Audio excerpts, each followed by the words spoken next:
welcome to the Badass Breastfeeding Podcast. This is Dianne, your lactation consultant. And I'm Abby, the Badass Breastfeeder. And today's episode is brought to you by Baby Catan. Baby Catan is a baby carrier that allows parents to easily wear it without complicated wrapping or buckling. And today's episode is also brought to you by Cake Maternity. Cake Maternity stocks one of the largest ranges of maternity and nursing bras out there. We'll hear more from our sponsors later, but these sponsors make this podcast possible. So if you can please head to badassbreastfeedingpodcast.com, check out our sponsor page and see if you can give these or any of our sponsors your business. That would really be great for them and it would support the podcast. And while you're there, you can scroll down and enter your email address and get episodes sent straight to your inbox. Now Dianne has our review of the week, and hopefully she won't stumble over her words as much as I did. This is kind of a special. Yeah, it's okay. We're just human, right? So it doesn't matter.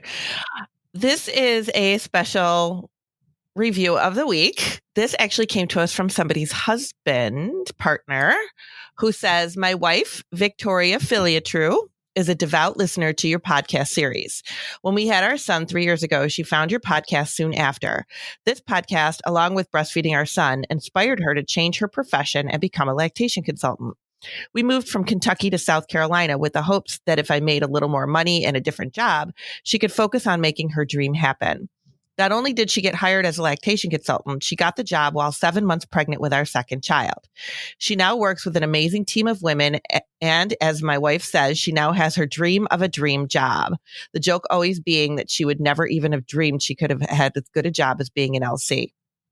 My wife finished her education this month. We'll be sitting for her IBCLC in April. Thanks for you two for your work on this podcast. I know you guys probably get a lot of inquiries, but we recently found out that my son's teacher had COVID and we had to quarantine this week, which is most unfortunate as my wife's birthday is on Thursday, January 21st. So it just passed. She is a bit bummed about it, but if you guys have any time to give her a happy birthday, I know it would brighten her week a bit. I understand if there's not time for shout outs. Either way, thank you again for all your work and dedication to the health and happiness of all the mothers and babies out there." So happy birthday, Victoria. We're a little late, but I hope you had a wonderful week anyway. And congratulations. It takes a lot to completely change your career path. And we've had a few people that have messaged us about that. And I just think it's amazing. So congratulations to you. Happy birthday, Victoria. Happy birthday. There's always time. Yeah, for sure. So that was our review of the week. So thank you very much to this devout partner who reached out and for his wife. And yeah, this week is a really special episode. It is, yes. And it's an important conversation that I think we could all use and do better at and be better allies. And so that's what we're trying to do here. And we have Ash Luna, who you may know as the creative badass force behind the Fourth Trimester Bodies Project. They're the photographer there behind that project. And we're talking about inclusivity, and let's get to it. Yeah, awesome. Welcome, Ash Luna, to the Badass Breastfeeding Podcast. I'm so excited to have you here today. I know you're extremely busy lately, but thank you so much for taking the time to be here. Absolutely. Thank you so much for having me. I am really excited to talk to you in this format. Great. And you and I have known each other for many years now. We have. Yeah, we met. I mean, I know that my oldest was a baby when we first met. And he's 9, so it's been a while. Yes. And I have seen, you are what most people might know as the talented force behind the Fourth Trimester Bodies Project. Yes, that is my baby. I am the founder and photographer of that beautiful little movement. Yes, and my family has had the extreme pleasure of being photographed by you, and they hang in our house, and it's a very wonderful thing to have. But I've watched you. I mean, I've followed you and your project, and you in your personal. You're also very, very, open and sharing about your personal experiences, which I really appreciate because I've learned so much. But we're here to talk today about inclusivity. And this is something that is not just, it seems to me that it's not just something that, a side project you're interested in. This is something you're living. It is. Yeah. I would love to know, can you tell us your story or, in as much detail as you're comfortable, of how you came to this topic or, what we're doing today? Absolutely. So, I think even just running back to Fourth Trimester Bodies Project, it started because I found myself in a personal situation where there was a need or there was a gap in the things that were being talked about, particularly amongst the birth and postpartum communities, which at the time for me was the fact that babies die. And so I think that as an artist and as a writer and as a person who doesn't really have a filter and doesn't know when to shut up sometimes, for better or worse. I do. I am just, my lived experience is my life experience and my point of reference with which I think I make art and I connect to other humans in the world. I'm also the kind of person, I'm a Sagittarius, if this frames things for anybody.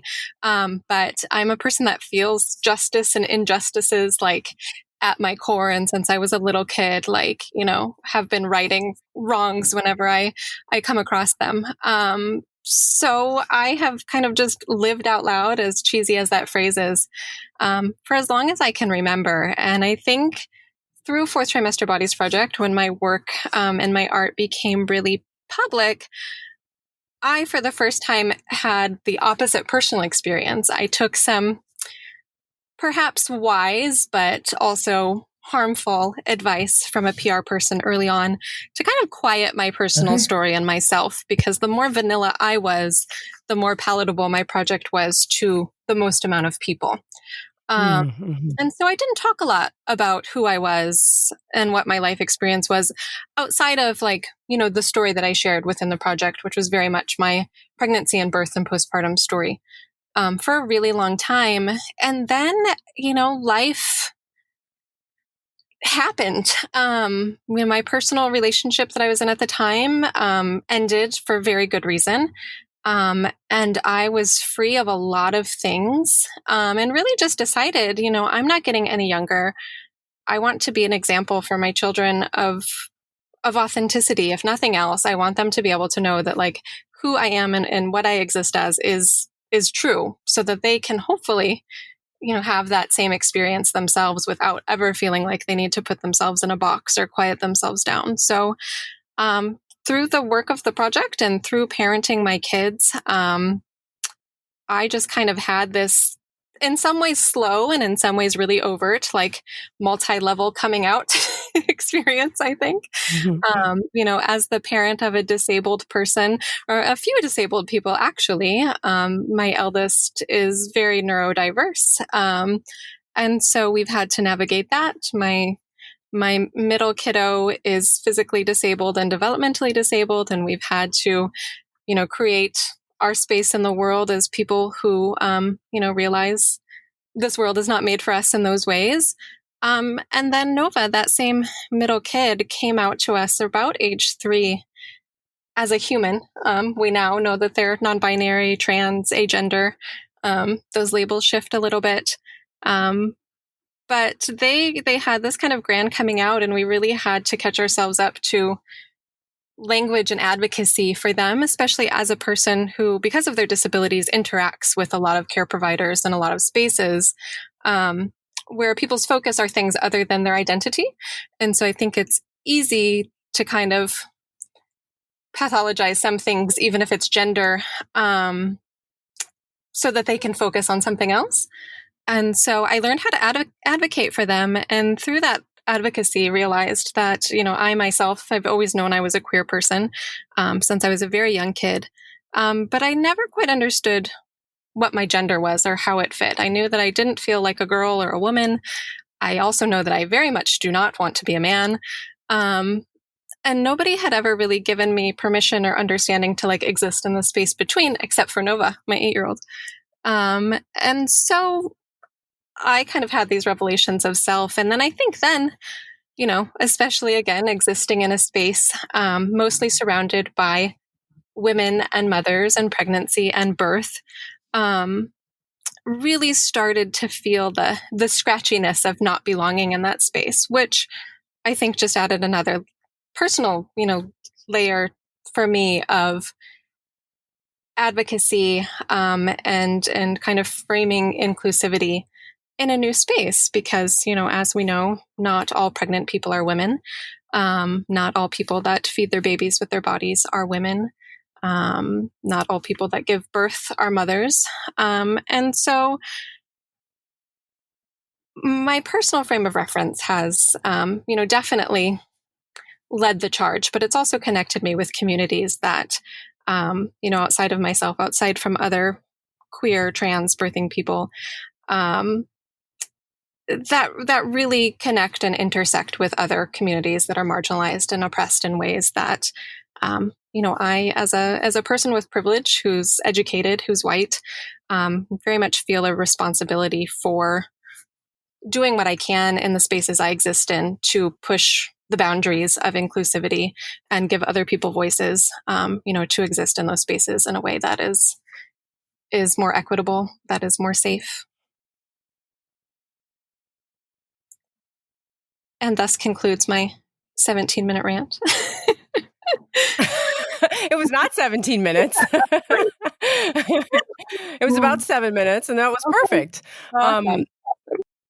Thank you so much for sharing your story. And it's been, I will say, because you said you put it all, thank you for putting it all out there.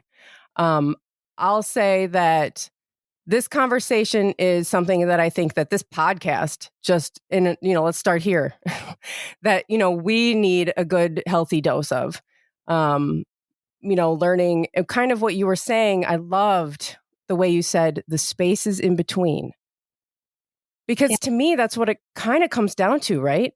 Mm-hmm. Is we live in this world of man, woman, the boy, girl, and that's not the reality. That's not really reality at all.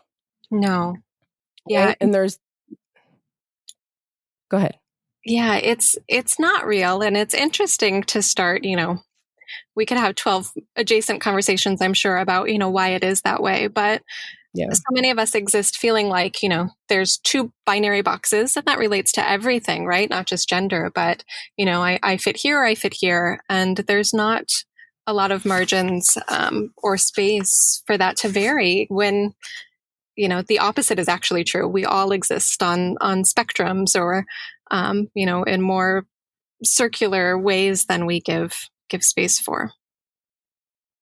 Yeah. And even just talking about like the biology of it, you had a post, I don't know if it was recently in the last couple of days, where you were talking about estrogen and testosterone.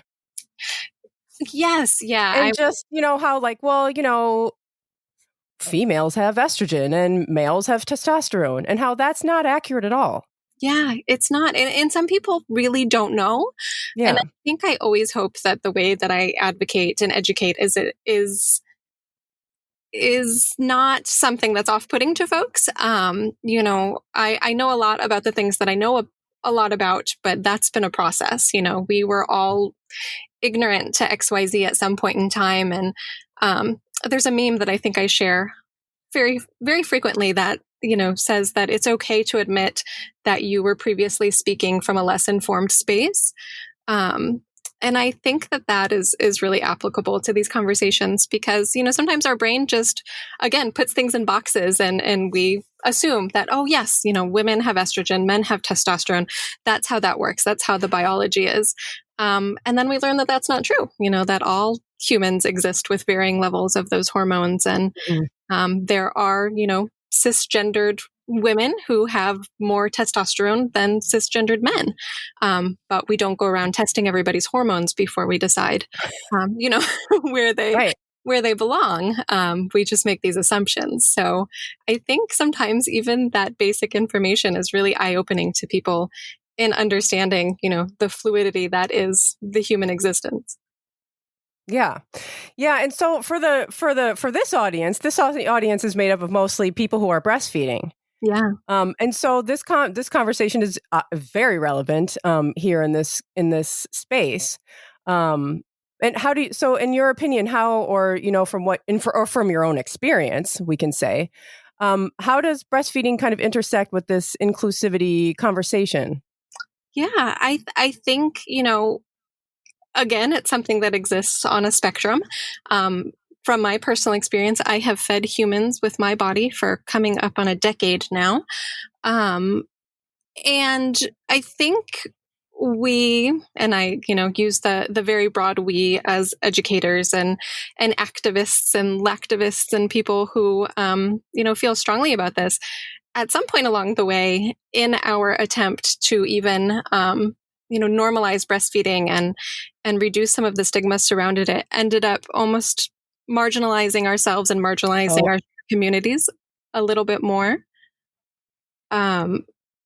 Which is unfortunate, because I think we need to realize that there's all sorts of bodies that lactate and that feed babies. My personal journey has been from one of considering myself a breastfeeding mother to now I'm a human, a parent who, chest feeds or body feeds my toddler. And so I think allowing space for that language to vary and just understanding that, nobody's trying to take anything from your experience. If you are a woman or a mother who feels strongly and powerful about breastfeeding and normalizing and advocating for breastfeeding, I think that is awesome and wonderful. But I think it's then also a little bit of a weight that we all carry to understand that there are other folks in our community who are still marginalized and who still need access to resources and advocacy, and are living a shared experience, even though, parts of it may differ. Yeah. And you you also had a post. I'm always reading your posts, so I'm going to refer to a lot of these. This was a while ago, actually, when you talked about feeling othered. And what I'm saying, if you can't hear it, othered, like the other person, you had a post that said I can't even remember the situation you were in, but you were talking about how you were made to feel othered. And that struck me as like, oh, okay, this is something that goes on with people that I care about within this community. And this is something that me and Dianne, as people who are sharing breastfeeding information, or as you say, or we can say chest feeding or body feeding information, is that when we're talking about, there's so much of this focus of mothers breastfeeding. And, in that sense, we are othering people. Is that correct? Or is that? I think so. And this is something I talk about often, so I'm not certain the exact post that you're referencing, but, I feel like for me, the general context is usually that it's that, kind of this assumption that you're creating an umbrella space, and that I, as a person of a different gender who also, uses my body for this function, fits under that umbrella. But, communities aren't always willing to shift their language or the intention of their spaces to be inclusive, which does feel a little bit othering or ostracizing. And unfortunately, sometimes pushes folks, farther into the corners, farther into the closet, and can make it feel like spaces and supports and communities, aren't accessible to us. And something that I talk about, I do also do like inclusivity trainings for professional folks, for corporate spaces, small businesses, and how not only to update their forward-facing information, their company, public-facing information, but how to tweak and change their internal policies and language to be more supportive of employees and clients that might not, exist in a binary world.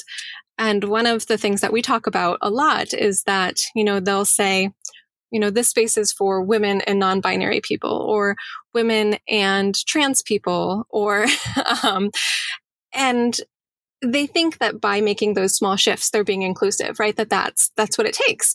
And, I always applaud those intentions, because I think that awareness and that desire to shift language is really important, and definitely is a step in the right direction. But unfortunately, those actions without a few more steps end up creating harm. in the context of breastfeeding, this might apply a little bit less because, most people who do choose to feed their babies with their bodies may have been assigned female at birth. And so, you can argue that we do fit under this umbrella a little bit more neatly. But a lot of times, in these other spaces, by including non-binary people or saying that they include transgender people, what they actually mean is that people that they perceive as women still. And that can be really hurtful. My partner is also a non-binary person. They are, however, much more masculine presenting. They are tall. They are broad-shouldered. They have facial hair. And so I, who am smaller and, more androgynous presenting, can show up to a woman's space and be welcomed a lot more readily than they are under the label of being non-binary. And so I think that's something that we also need to consider is what are we saying and who are we still othering, even sometimes in our attempts to be inclusive. Yeah, that's really important. And I think that's what I feel myself doing is trying to shift the language, but feeling like I need to do more, than shift the language. And I think shifting language is a good place to start because that's where maybe you start to create new pathways in your brain or something, where you can get used to saying they rather than she or he, or, just kind of introducing yourself to this topic because some people, we're still dealing in a society where some people have never really even heard this conversation, Absolutely. Or they're not open to it. Or, not even to get into the people who aren't open to it, but some people who are just not even exposed to it. And, I'll say that I have such a love-hate relationship with social media, but like a lot of my education comes from being on social media.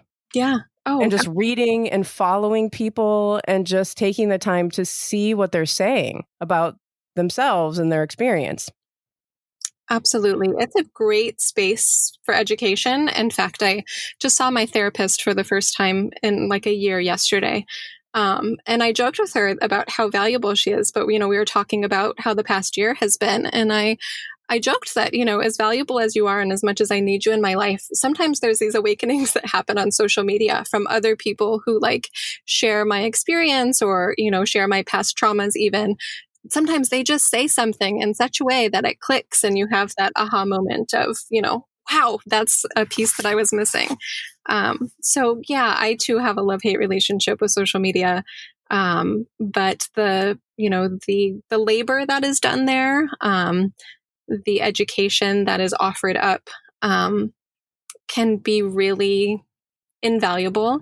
And I think it's a medium where a lot of folks, if you're open to listening, share their personal experience in a way that is really accessible. I'm in school right now for social work, as you know, and I'm taking a gender studies course, which is painful, primarily because even my professor's understanding of the concepts is different than mine, just as a person who's lived a different experience.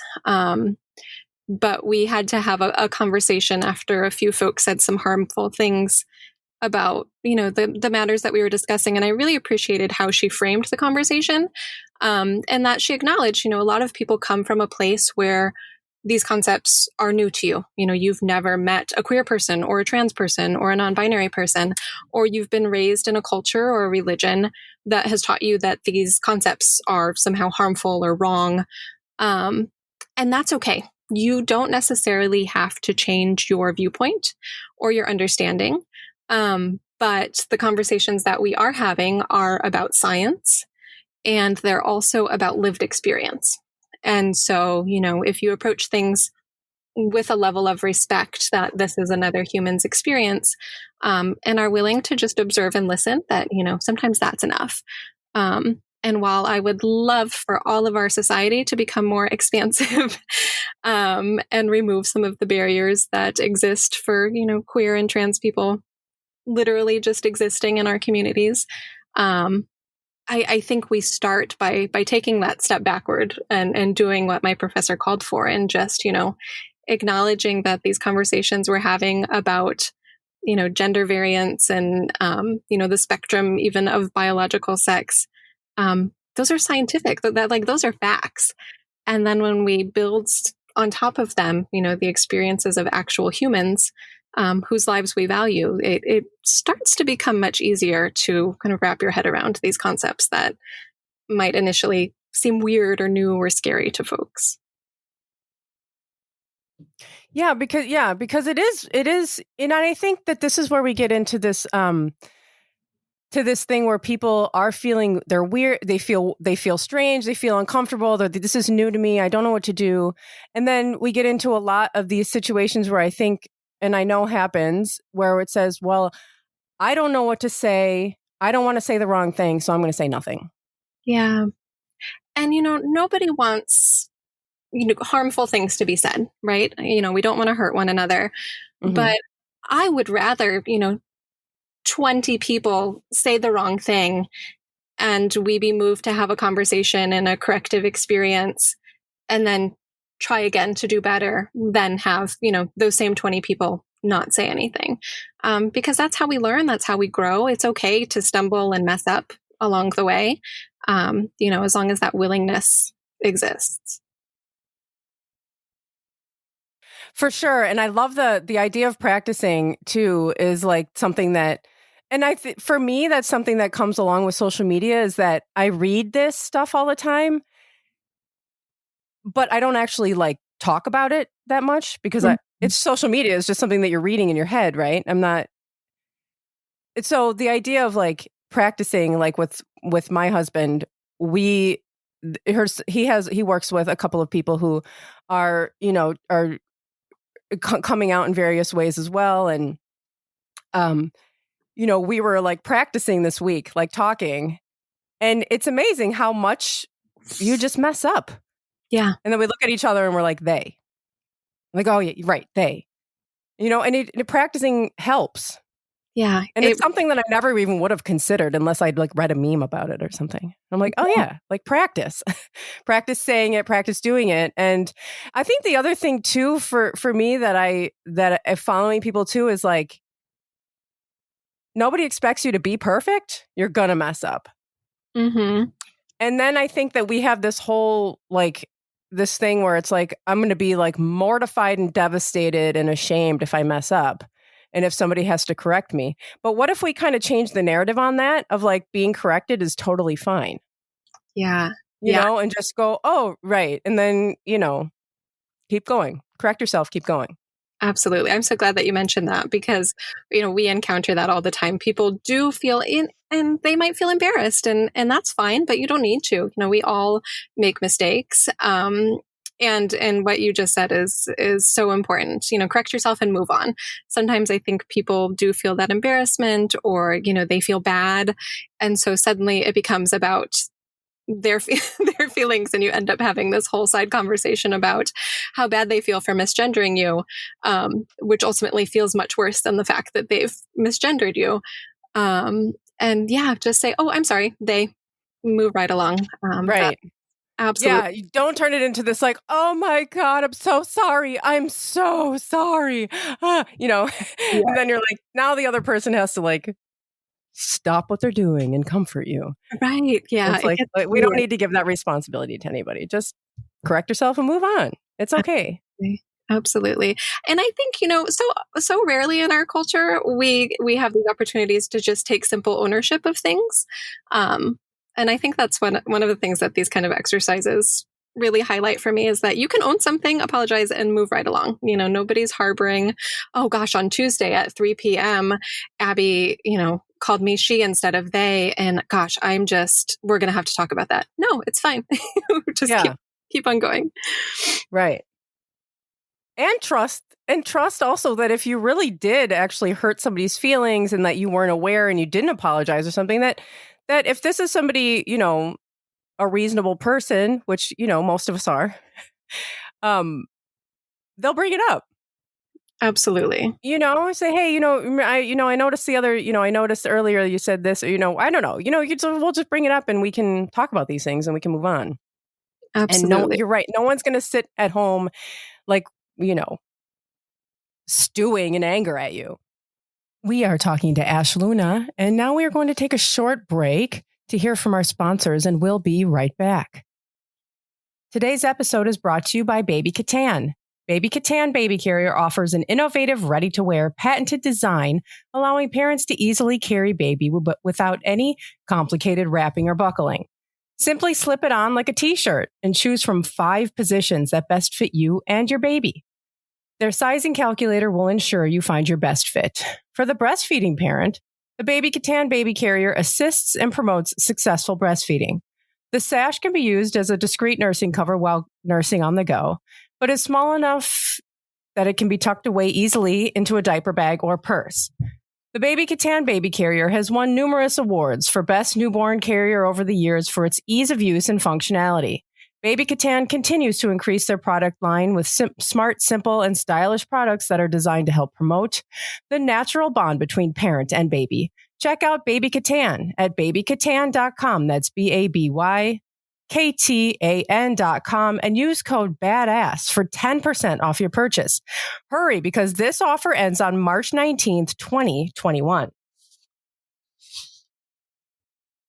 Today's episode is also brought to you by Cake Maternity. Cake Maternity is a nursing bra specialist, is passionate about breastfeeding and the many benefits it offers for parent and bub and the environment. Breastfeeding, while natural, doesn't always come naturally to everyone.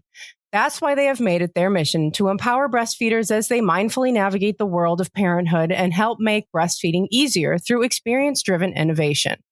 Cake Maternity stocks one of the largest ranges of maternity and nursing bras, which include seamless, sleep, flexible wired, non-wired, sports, padded, plunge, t-shirt, and fuller busted bras in sizes ranging from 30A to 42K. With 13 years of experience under their belt, Cake Maternity is renowned for their quality, fit, and support.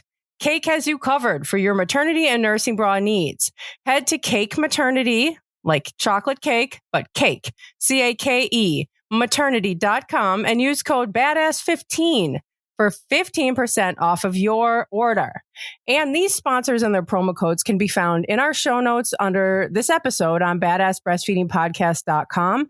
Our show notes will also include further information about things that we talked about in this episode. And also at badassbreastfeedingpodcast.com, you'll find our breastfeeding resources, all of our other episodes, and information about scheduling your very own one-on-one online lactation consultation with Dianne. And now we're going to get back to our interview with the talented and badass Ash Luna. But we're talking a lot about, to me, this is a lot about misgendering and correcting language, which is super important. But you were talking earlier, you mentioned just barriers within, the education system and the medical system and all of these places that you come into contact with. Can you give us some examples of the things that you've run into or things that have happened or the systemic things that exist that are barriers for inclusivity? Sure. Again, framing things from personal experience, because I think that is, where I'm most comfortable speaking from. We see this even, with Nova, with my kiddo.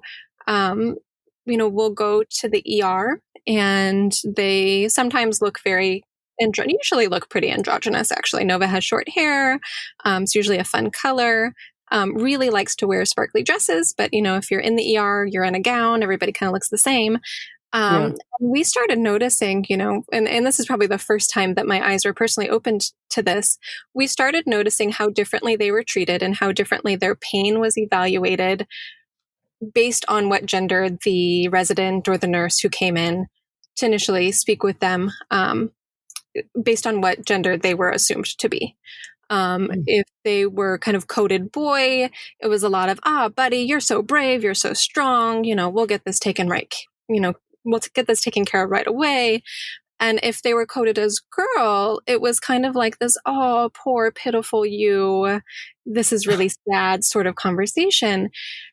And, to be going through this with a 3, 4, 5, 6, 7, now 8-year-old, person is just wild, and these are doctors who we have great trust in.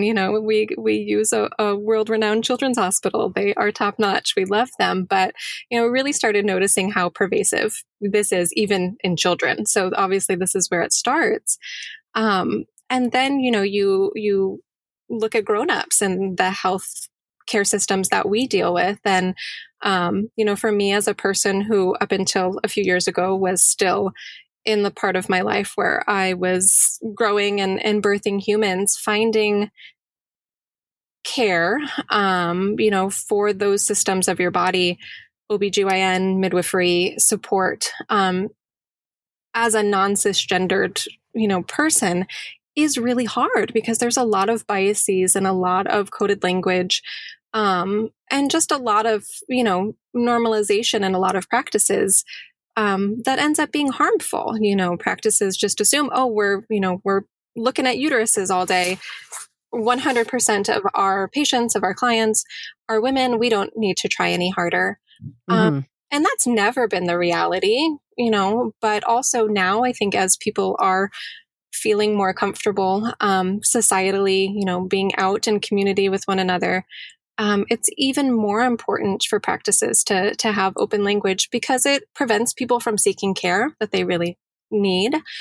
It creates disparities in the queer and trans community overall that lead to shorter lifespans because folks just don't feel comfortable accessing care.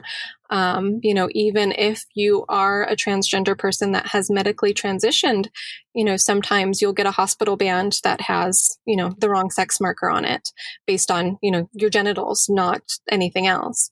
And the triggers that come with that can be so harmful that, folks, avoid getting medical care. And then once you're in the medical system, there are gatekeeping and barriers and abuses that happen that are hard to deal with. As a pregnant and birthing person, for me, I was able to find a really supportive midwifery practice where we live, who addressed me, as a non-binary person who used my pronouns, who made mistakes, but, corrected them and held them.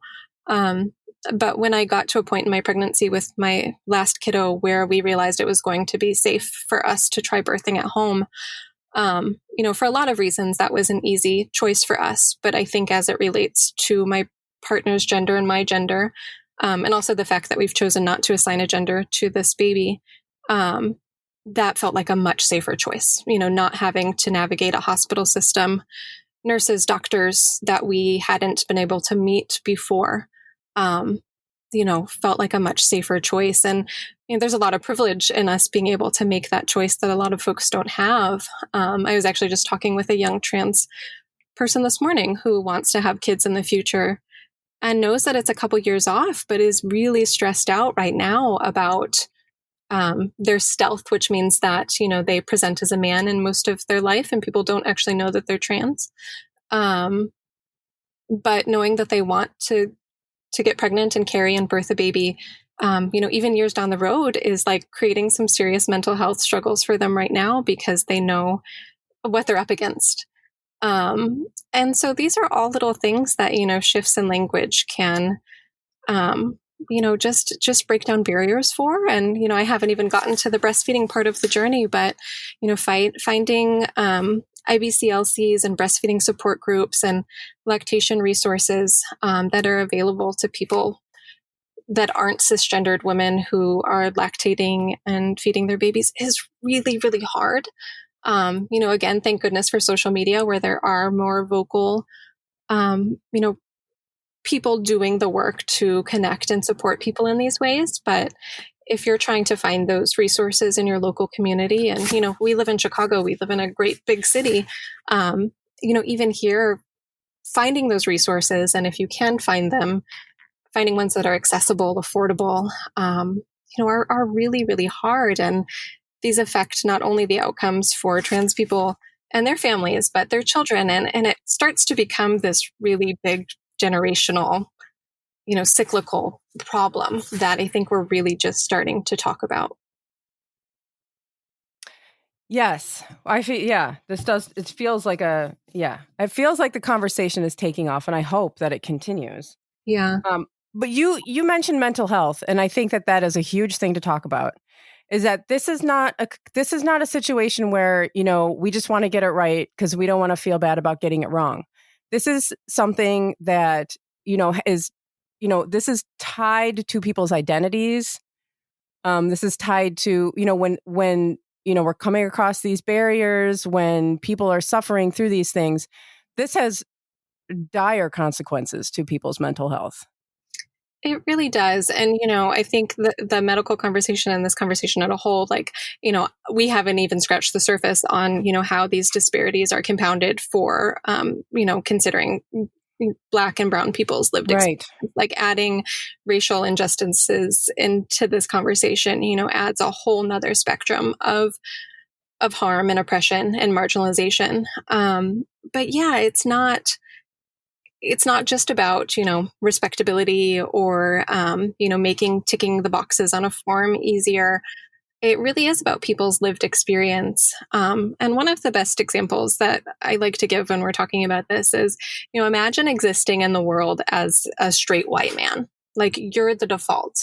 I have conversations with straight white men in corporate positions pretty regularly. And when I ask them to think about their identity, I would say over 90% of them are dumbfounded because to them, they don't have an identity because they're the default. They're the formula for what this world is made for. And when I ask them to consider, how their race, how their gender, how their sex, how their sexual orientation affects their lives, it's sometimes, and these are 50, 60-year-old men, it's sometimes the first time that they've ever had to consider that. Whereas when you take the experience of, again, I'm going to use myself as an example. And again, I'm white, I'm able-bodied, I exist with a lot of privilege, but, a trans, non-binary person, and you examine the identities that I hold, you add queerness to the mix, you add my family's disability status to the mix, you add the fact that I have a blended multiracial family to the mix. And when you blend these identities together, you just start layering on, barriers and differences in existence. And you start to, kind of see this ladder of how we all have to exist in our society. And so I think it's really important for people to consider their identities and where they are as it relates to other people. And something I think at this point of the conversation, I always like to add, because I know that there are super wonderful, well-intentioned folks out there who feel when we have these conversations that something is being taken from them. I want a space for women. I want a space for breastfeeding mothers. I want a space where I feel safe. Why are you trying to take that from me? And I would really ask folks to pause at that point and acknowledge that nobody is trying to take something from you. First of all, you have so much, but nobody wants to take that from you. Other people just want their actual existence and their identity or identities to be allowed to exist in the same ways that you take for granted. And I think when you really start to differentiate that, a lot of folks are able to open their eyes and understand in a different way why all of this is important. Yeah, I mean, it's a similar, we do a lot on the podcast for like Black Breastfeeding Week. And, we do have those conversations about what you were saying, like how the Black and brown experience kind of intersects with this. And that's the same thing that comes up in that conversation, in all of these conversations, is that people feel like something is being taken from them. And somehow giving somebody empowerment and resources takes resources away from white people, which has never happened. Yeah. There's never been a lack of resource. Well, there's lacks of resources all across the board, of course, when you speak specifically about breastfeeding. But, providing space for other people, there's enough to go around. Yeah. No one's trying to take anything from anybody. I mean, I'm just repeating what you said. I wholeheartedly agree. I think that is so important, is that, if you find yourself feeling sort of defensive or protective of the space or whatever, like, really, you got to stop and wonder what is going on. Yeah. What's going on with you with that feeling? Exactly. And even if it takes, picking somebody else's identity and really breaking down, the levels of their existence to understand, do that. Again, practice this stuff. Spend the time with yourself, examining your own biases and, why you feel the way that you do. Because most of us, I think, I would hope all of us, but definitely most of us, want to grow and want to exist, in a place that is more equitable and, where other folks' right to existence mirrors that of our own. Right. And my husband was talking yesterday, and you know what? I always say my husband, and would it be more inclusive for me to say partner? You could, but also if that's your identity term, if that's your relationship and that's what feels good to you, that's totally valid. And I'm glad that you asked that, because some folks actually feel the opposite, that, if you are in a cis hetero relationship and you use the word partner or spouse, that maybe that's not the best choice. I don't feel that way. I feel like that's a little bit gatekeepy. But it's up to you. I say spouse or partner because both my partner and I are non-binary people. Right. But yeah, there's nothing wrong with husband or wife if that's the label that feels good for you. Okay. Well, I was having a conversation with him last night, and he was saying that, and he was reading this whole big Twitter thread that he was really enjoying. It was about gender affirming language and stuff like that. And he was saying, like, I never really thought about that perspective of it, is like, we go around, cisgendered white people, I think, go around like, I don't want to hurt your feelings. Let me get this right so I'm not hurting people's feelings. But even that narrative could change to like, I want to be affirming to people. Yeah. I want to, I don't want to just not hurt your feelings. I want to do it right because I want to affirm, your identity. Yeah. Go ahead. I think that's a really huge and really important shift to make too. Because you're right, just not offending somebody and actually being affirming and actually being inclusive is, those exist on their own spectrum. And I think that actually being affirming is a much better goal to have, but not something that most folks even consider. Right. And we were talking about the breastfeeding community and the resources, and even here in Chicago, in this big city, how difficult it is to find these resources. And how do we get? I mean, I'm asking you this question, like you can change it all with us, like a wand or something. But just as like a conversation point, like how do we like get better at this? Like, how do we further these conversations? How do we push into these barriers, to open these spaces? Do you know what I mean? I do know what you mean. And it is, yeah. I mean, it's something that, usually if I can be super candid, my response to that question is burn it all down and start over. Because sometimes that's what it takes. But those same, little steps that we talked about previously, kind of taking in your personal life and your online spaces, of shifting your language a little bit, opening your eyes to what other needs exist in your community.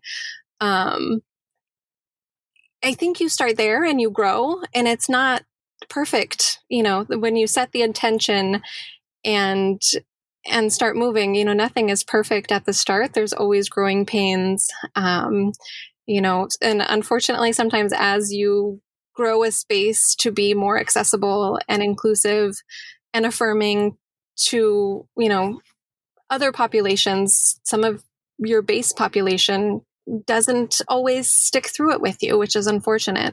But I think being willing to make those changes in language, in intention, is where you start. And then I think the needs of the communities that, you are then accessing make themselves known. And it is an ongoing process, as, existing as humans always is. But being open and setting those intentions from the start, I think is where you get the ball rolling. Yeah. And we have, again, I'm talking a lot about breastfeeding, obviously, because this is the podcast that we're on. Yeah. We have August is there's so many names, like National Breastfeeding Awareness Month. August is Breastfeeding Awareness Month. And then the first week is World Breastfeeding Week. The second week is Native Breastfeeding Week. And the last week is Black Breastfeeding Week. And we've got this third week in there. And I think because I do believe I've learned so much during those weeks, about with the attention and the information that comes out, and just highlighting those groups of people and the barriers and the traditions and stuff of breastfeeding that exist for those communities. I feel like this fits right in here for that third week. I would love to see that in my lifetime. So, who's the mayor of August? Right. Who do we talking about that? Because it just seems so perfect. Like, this is a community that needs this, what's happening in this month. I feel like this is a community that so much needs this highlight, this week of awareness, whatever you want to call it. Yeah, I think the awareness, the visibility, the education, all of the opportunities that are provided, by the structure of that month and the weeks within it is so important. And I think, most folks that exist outside of the binary, in birthing and breastfeeding and not, are willing to use our experience to educate others. I always caution folks that, existing as a trans person doesn't mean that you're an educational platform. Right. In fact, I think I shared a meme yesterday that said something about, a trans person sneezes and suddenly you're an activist. Right. But, I think that a lot of people, especially those of us that exist very openly and very out and very loudly in our communities, that's our signal to you that you can ask questions, that if you don't understand something, let's talk about it. So I think the opportunity is not only to expand resources for people that are chest feeding and body feeding, outside of the more traditional breastfeeding world, but for those who are, to be able to look at it in a way that is safe, and kind of buffers, harm that could otherwise exist, to educate themselves, and feel less frightened. I hate to use that word, but I often feel like we other people because we're scared of what including them would mean for us. Yeah. And so I think the mutual benefit of calling that in and making that happen would be enormous. Well, I would love to do that. So you're saying that you do the trainings and you have this conversation a lot. You do all, you're very active in this area, and I am not. So I'm asking all these questions. I'm kind of directing this conversation, but what have I missed? What is some information that you feel is really important to put out there, when it comes to this conversation that I'm just not getting to? Yeah, I honestly think you've done a really good job. And I think that having these organic conversations, as you and I have had right now, is where you start. You've touched on little elements throughout practicing. I mentioned earlier, really just being open to other people's experience. If you don't understand something, look into the science, find lived experiences that back it up. I think moving to a place of not only just being open and accepting and affirming, but shifting your own lens inward and being critical of, where you previously came from, is a really important part of growth that a lot of us, particularly Americans, I think miss, because that isn't something that our culture appreciates generally. It's not something we're taught in our families. Frequently, it's not something that, our school systems prioritize. But when we start looking at spaces that are equitable and are inclusive, it does require us to personally grow and personally let go of something. So I think we touched on some really great, powerful stuff. And I think that's the only suggestion that I would have to add is is layer all of this, external work of listening and watching and practicing, make sure that you're also looking inward and seeing what needs to move around a little bit there. Yeah, that's great. And like I said, you have been so, open and put yourself out there, that really most of what I've learned around this conversation has come from you. So thank you so much. And I know from personal experience that putting yourself out there often on social media comes with very harsh consequences, which I know that you deal with. And I really want you to know that you are, you are making the change that you intend to make. You are making it. Thank you. Thank you. I appreciate that. Yeah, it's not always safe.